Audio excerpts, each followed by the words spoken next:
Have you ever wondered why some men keep falling for the same type of woman? Not physically, not even temperamentally, but energetically. The woman who feels like destiny wrapped in mystery. The one who shows up like a riddle you were born to solve. She's magnetic, elusive, just out of reach. And the harder you chase her, the more you lose yourself.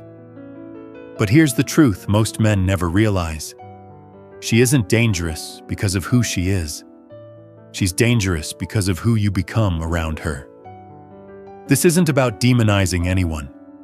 It's about understanding one of the most powerful psychological forces in human relationships, something Carl Jung called the anima, the inner feminine that lives inside every man. And when that inner feminine remains unconscious, unintegrated, it doesn't disappear. It gets projected onto a real woman in the real world, and that projection can reshape your entire life. Let's start with the uncomfortable part.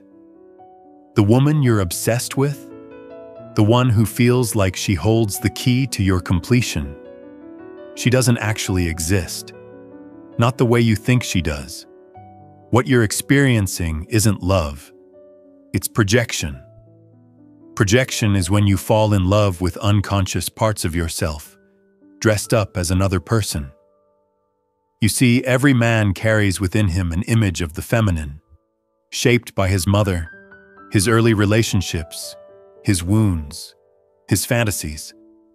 Jung called this the anima.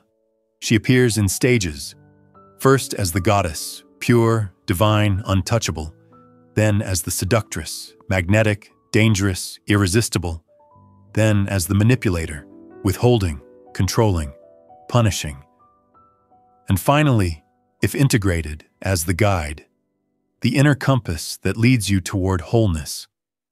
But when she remains unconscious, she doesn't guide you. She haunts you. You meet a woman who seems to embody everything you've ever longed for. She's creative, mysterious, emotional, free, everything you've suppressed in yourself. And suddenly, you're convinced. This is it. This is the one. But what you're really experiencing is your own psyche, reflected back to you. You're not in love with her. You're in love with the parts of yourself you've abandoned. And that's where the complexity begins. To understand why this happens, we need to go back.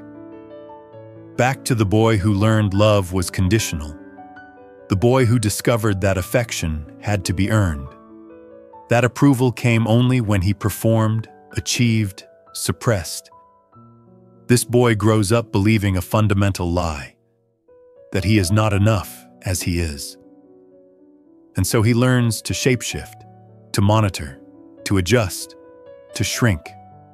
He becomes what he thinks others need him to be. And in doing so, he loses himself. Now imagine this boy becomes a man, and he meets a woman who reminds him, unconsciously, of that original wound. A woman who withholds affection, who gives just enough to keep him hooked, but never enough to satisfy. Who seems to carry the same energy as the love he never consistently received. His psyche doesn't recoil. It recognizes. This, it whispers, is familiar.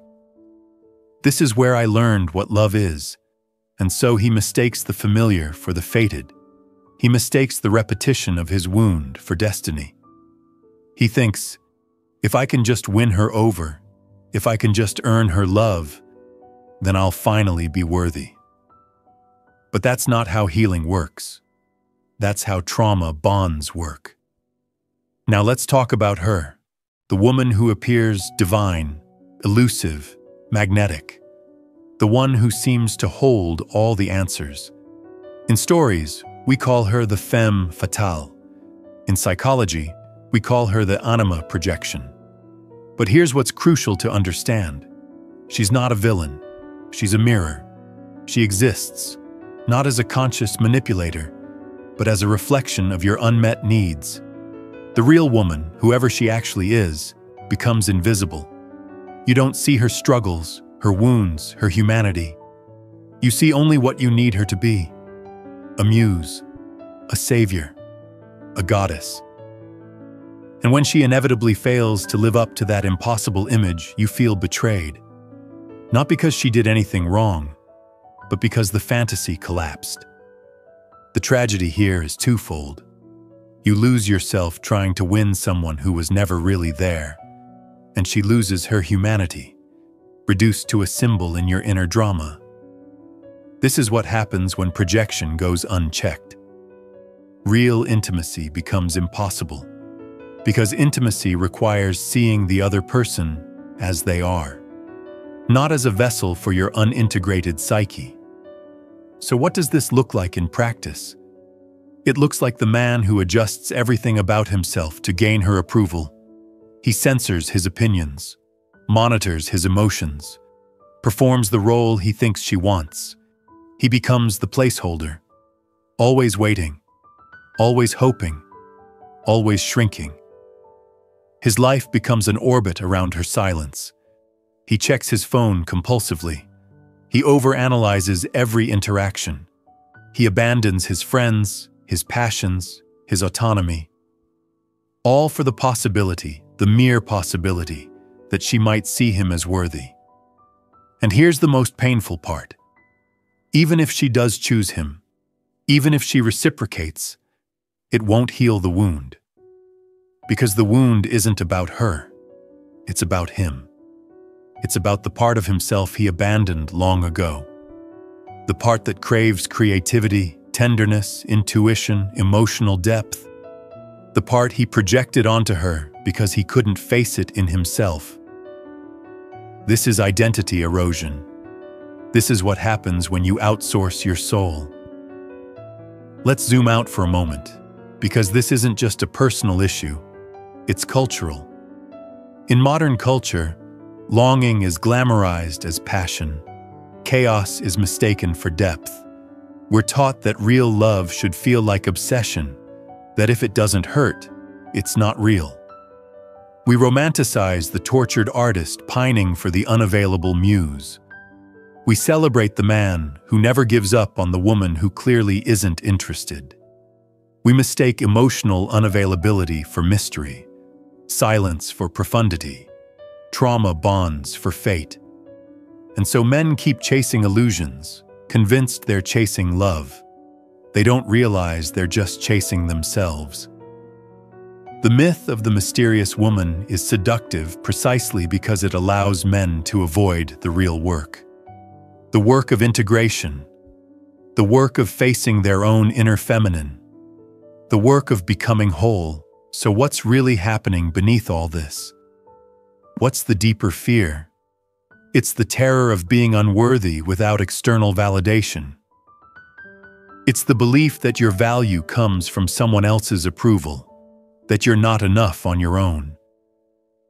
The wounded boy within still craves the love he never consistently received, and the adult psyche disguises that hunger as romantic attraction. But it's not attraction. It's attachment wound repetition. And here's the evolutionary truth. These patterns will keep repeating until you consciously address them. Your psyche doesn't want to torture you. It wants to heal you. But it can only do that by bringing you face to face with the same wound over and over again, until you finally see it, until you finally own it, until you finally integrate it. So what happens if you don't? What happens if you stay enchanted? If you keep chasing the projection? You erode, slowly, quietly, completely. You shrink into a version of yourself that's unrecognizable. You perform, you censor, you wait for scraps. Your life becomes a holding pattern, always orbiting someone else's approval. Never landing in your own authenticity. You lose your creativity, your intuition, your tenderness, all the things you projected onto her. And obsession replaces presence. You're no longer in your life. You're haunting it, waiting for permission to exist fully. And individuation, the process of becoming whole, stalls completely. You remain fragmented, a boy in a man's body, still seeking the mother's love, still performing for conditional affection, still believing that somewhere out there, someone holds the missing piece, but they don't. You do. So here's where we arrive. The choice every man must face. Path 1. Stay enchanted. Keep chasing symbols. Keep romanticizing absence. Keep mistaking projection for passion.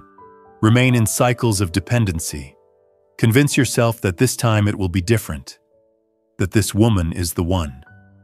That if you just try harder, love harder, sacrifice more, you'll finally be worthy. This path is familiar. It's painful, yes, but it's known.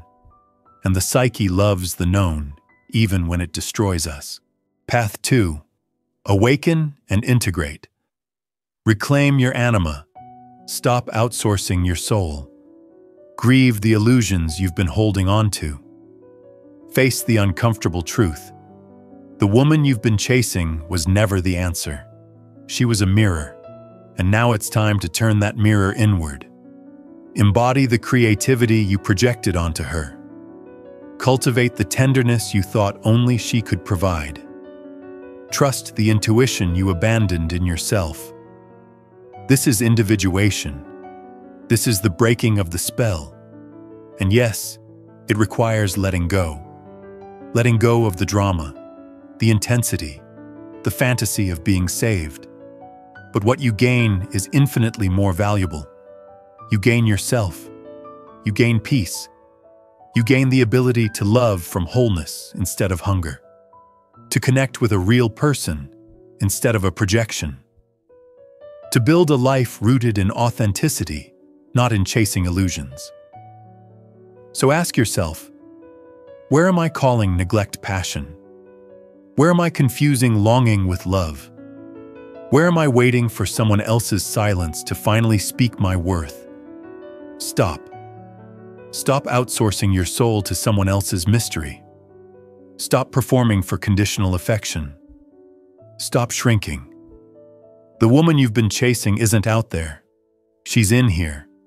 She's the part of you that craves beauty, creativity, emotion, depth, the part you were taught to suppress, the part you projected outward because facing it felt too vulnerable. But vulnerability is the way through. Integration is the way forward. And wholeness, true, grounded, self-rooted wholeness, is waiting on the other side. Choose yourself. Embody peace. Build a life that doesn't require someone else's approval to feel real. And if this resonates, if you've seen yourself in this mirror, then you've already taken the first step. You've seen the projection. Now it's time to reclaim it. The choice is yours.